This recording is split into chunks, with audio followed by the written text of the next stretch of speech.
안녕하십니까. 한상문입니다. 오늘은 현재 고도 비만 수술 중에서 가장 이제 전 세계적으로 많이 시행되고 있고 우리나라에서도 가장 많이 시행이 되고 있는 슬리브 가스트렉토미, 그러니까 우리가 이제 위소매 절제술이라고 합니다. 슬리브라는 의미는 어떤 의미냐면은 이게 슬리브를 찾아보시면 이 우리가 이제 그 옷소매라고 그러죠. 이 소매의 그런 형태를 띠고 있다고 그래서 슬리브 가스트렉토미라는 표현을 씁니다. 이 슬리브 가스트렉토미에서 어떻게 외국에서 이 슬리브 가스트렉토미가 시행이 되게 되었고, 그런 다음에 우리나라에서는 어떻게 진행이 되었고, 우리나라에서는 어떻게 이 고도비만 수술 중에서 슬리브 가스트렉토미, 그리고 뭐 루아 우회술, 그 다음에 위밴드 수술이 발전하게 되었는지, 그런 거에 대한 내용들을 차례로 설명을 드리려고 합니다. 슬리브 가스트렉토미가 이제 처음 그 미국에서 시행이 되게 되는데, 그게 언제냐면 2003년, 2000 초반입니다. 완전 1년, 2년. 논문의 근거를 보면은 제가 이제 논문을 2000년대 초반기에 썼을 때 보면 2001년, 2년 대개 이제 그 정도에서 위소매절제술이 시행이 되게 되는데요. 원래는 BPDDS라고 얘기를 합니다. 뉴제널 스위치, 즉 12지장 치환술의 한 부분입니다. 그러니까 위소매절제술이라는 수술이 위를 이렇게 모양을 만들어서 바나나의 형태로, 그런 슬리브의 형태로 만들어주고, 그 다음에 12지장을 중간에 커트를 하게 됩니다. 첫 번째 부분에서 커트를 하게 되고, 그 부분에서 소장의 이제 약간 좀 밑에 부분이죠. 일리움이라고 하는데, 제주놈과 일리움, 회장과 이 일리움 부분을 연결시켜주는 수술을 했습니다. 그 수술을 어떤 환자한테 시행을 많이 했냐면, 어, 체중 감량을 많이 해야 되는 환자들. 즉, 우리가 말하면 이제 BMI, 체질량 지수가 굉장히 높은 환자들에서 시행이 됐고요. 그런데 이 12지장 치환술의 단점이 뭐냐면, 가장 많은 단점, 서전, 그러니까 외과 의사의 입장으로서는 수술 시간이 오래 걸립니다. 굉장히 그렇게 쉽게 할 수 있는 수술이 아니고요. 여러분들이 이 12장 치환술이라는 것을 굉장히 쉽게 생각할 수도 있지만, 외과 수술에서 3시간, 4시간, 5시간이 걸리는 수술입니다, 사실. 굉장히 오래 걸리는 수술이고, 물론, 어, 수술을 하는 외과 의사의 숙련도에 따라서 달라지긴 하지만, 굉장히 오래 걸리는 수술이고, 또 하나는 이 수술을 했을 경우에 문제점이 뭐냐면 이 영양학적인 결핍이 굉장히 심합니다. 특히 이제 칼슘이라든지 골다공증의 문제, 그 다음에 철분의 문제, 이런 굉장한 문제점들을 갖고 있어서 현재도 전 세계적으로 2% 정도도 시행이 되지 않는 수술입니다. 이렇게 이런 수술에서 어, 시행이 되었던 수술이죠. 그런데 이제 의사들이 약간은 그 컨셉을 조금 이제 변환을 일으키게 했던 계기가 뭐였냐면, 그렇다면 환자가 체중이 많이 나가는 사람들은 당연히 고도비만 수술에 대한 문제점이 발생할 수 있는 게 높아지죠. 그렇게 되니까 그러면 아예 우리가 이제 처음부터 12지장 치환술을 완전히 하는 게 아니라 위를 한번 잘라놓고 그 다음에 한 6개월, 9개월, 1년을 기다린 다음에 체중이 많이 빠지지 않았던 환자들에서 12지장 치환술을 하는 게 어떨까라는 개념들을 이제 생각을 하게 되죠. 그래서 시행을 하게 되었습니다. 그래서 초반에 이 위소매 절제술의 결과는 다 하이 BMI 환자에 있습니다. 즉 미국에서 아니면 유럽에서의 하이 BMI라는 소리는 뭐냐면 체질 인두스가 다 50이 거의 넘습니다. 이런 환자에서 시행을 해봤더니 생각보다 이 하이 BMI 환자들이 체중이 9개월, 12개월, 1년 정도가 12개월, 1년 6개월이 됐는데 너무 잘 빠지더라. 그러면 수술의 위험성이 이 수술만 해도 되지 않을까? 수술의 위험성은 줄어들고 만약 체중은 뉴오제널 스위치 즉 12지장 치환술보다 조금 덜 빠지지만 이거를 그냥 위소매 절절만 해도 괜찮겠다라는 생각을 하게 됩니다. 그래서 그 미국에서 이제 이런 수술이 시행이 되면서 이제 유럽에서 됩니다. 이제 그 결과가 2005년에 나오거든요. 발타사라는 사람에 의해서 나오게 됩니다. 그룹을 나눴습니다. 몇 명 많은 데이터는 아닙니다. 그렇지만 그 데이터 결과를 보니까 괜찮더라. 그러면 BMI 35인 사람도 괜찮고 BMI 40도 괜찮고 BMI 50도 괜찮더라 결과들이. 우리가 생각보다 이 소매절제술만 해도 생각보다 괜찮다라는 결과들이 조금씩 나오기 시작합니다. 제가 위 소매절제술을 처음 배운다고 해가지고 사병원에 들어간 때가 2004년입니다. 2004년인데 그리고 나서 2005년도, 2006년도죠.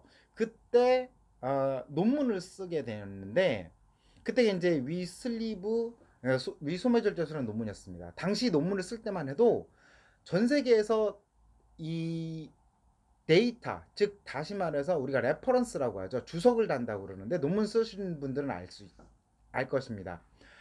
이것을 찾을 수가 없을 정도였습니다. 전 세계에서 나오는 데이터가 없었죠. 그래서 사실 제가 썼던 그런 논문을 미국에 보냈을 때 사실 일주일 만에 답이 왔고 게재를 승인해 줬습니다. 그게 오베스티 서저리입니다. 굉장히 지금 이제 세계 비만 대사 연맹의 그 오베스티 서저리인데 일주일 만에 어, 게재를 해주겠다고 그쪽에서 연락이 오게 된 거죠, 미국에서. 2003년도에 우리나라에서 슬리브 가스트렉토미 시행이 되는데 그게 뭐냐면 전 세계적으로 현재도 그 미셸 가냐라고 있습니다. 영어 발음을 하면 마이클 게그너 뭐 이 정도 되겠습니다. 근데 이 사람이 그 프랑스 지방 그러니까 캐나다의 퀘벡 쪽입니다. 퀘벡 쪽에서 이제 때문에 발음을 미셸 가냐라고 하게 되는데 이분이 미국에 있던 프레스피 그 콜롬비아 코넬이 있습니다. 그 마운 사이나라고 있습니다. 거기 계시다가 이제 프레스피테리안 하스피탈로 이제 옮겨가게 되는데 그 마운 사이나에 있을 때 이제 제가 이제 배운 스승님이 계십니다. 김원우 교수님이라고 여의도에 있던 시 병원이었었죠. 저도 이제 거기서 이제 전공의 생활을 했고 그 교수님을 알게 됐고 같이 나와서 차병원에서 일을 하게 되는데 그 교수님이 미국에서 연수를 갔다 오시고 차병원에 왔을 때 우리나라에서 처음으로 이 위소매 절제술이라는 걸 시행을 하게 됩니다. 그때 이제 방송에서도 나왔었죠. 아마 물론 그 전에 오픈 즉 이제 복강경 수술이 아닌 수술을 했던 분은 제가 알기로는 Y 대학교에 현재는 이제 현역에서 은퇴하셨고 굉장히 이제 연세도 많으시는 분인데 교수님이 계신데 우리나라 두 케이스를 한 걸 알고 있습니다. 그거는 그 당시에는 이제 슬리브, 이제 위소매절 수술은 아니었고요. 우회 수술을 이제 쉽게 말해서 개복 수술로 해가지고 시행을 했던 분이 계십니다. 이제 그분은 뭐 이제 이 분야를 전문적으로 하시는 분이 아니시니까요. 그렇게 하여튼 무엇이 됐든 간에 2003년에 그렇게 되게 되고 그분이 차병원에 이제 오시게 되었고 저는 이제 그때 이제 배우러 갔죠. 그 당시에 우리나라를 이제 고도비만 역사를 보면 처음에 2003년 4년 완전히 뭐 초창기죠. 진짜 뭐 고도비만이 수술이 거의 없었을 때고 그 부분이 이제 2010년까지 지속이 되고 그 다음에 2010년부터 15년까지 한 15년부터 20년까지 이렇게 한 3단계로 나눌 수 있는데 현재까지를 보면 물론 제 개인적인 생각입니다. 2000 그 초반기에는 이제 차병원에 있을 때 선생님하고 또 한 분이 어떤 선생님은 개원간에 있었던 이제 선생님의 밴드를 하시는 선생님들이 한 분 있었습니다. 그랬었고 그다음에 대학병원에서는 이제 여의도에 있는 시병원 거기에 이제 K 교수님이 계셨고 그분이 이제 밴드하고 그다음에 위우회 수술을 우리나라에서 초창기에 이제 시행을 하시게 되게 됩니다. 그 단계가 사실은 굉장히 이제 뭐 많이 가지도 않았고요. 그 아주 적게 수술이 되면서 이제 시행이 되면서 이 사실은 고도비만 수술이 이제 태동을 하게 되는 겁니다. 그래서 우리나라에서는 그렇게 흘러가게 되고 그다음에 인제 사실은 그래서 위소매절제술이라는 수술이 이렇게 넘어오고 아시아권에서 관심을 갖는 사람들이 몇 명이 나타나게 되죠. 지금은 이제 대만의 이제 황측은 여러분들이 대만의 무슨 병원에서 인제 어떤 선생님들이 잠깐 갔다 왔다. 2박 3일 되게 인제 단기 연수 프로그램을 운영을 합니다. 글쎄 뭐 하여튼 그런 프로그램들을 운영을 하고요. 그다음에 인제 또 한 분이 인제 무피라고 있습니다. 무피라는 분이 이제 인도인데 인도의 무파살 낙다왈라인데 이제 그분도 이제 미국에서 배우게 되고요. 그다음에 일본의 카즈노리 카자마가 있죠.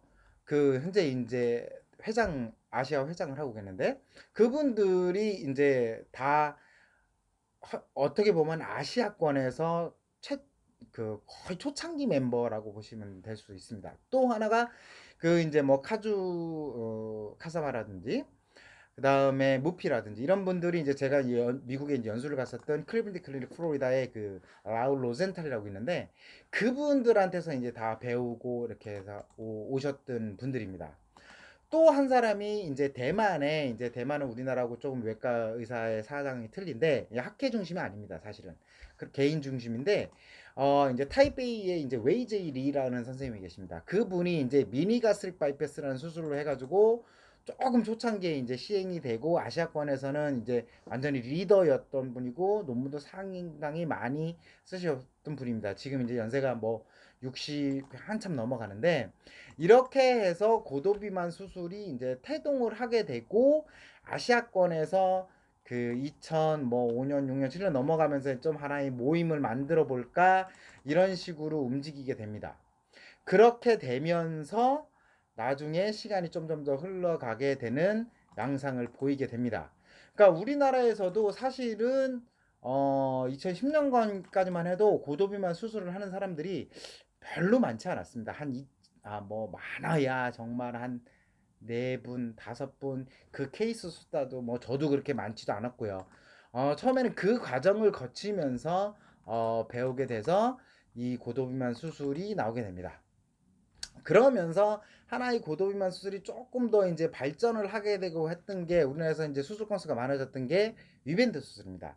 그 내용부터는 다음 시간에 다시 한번 또 이야기를 해드리도록 하겠습니다.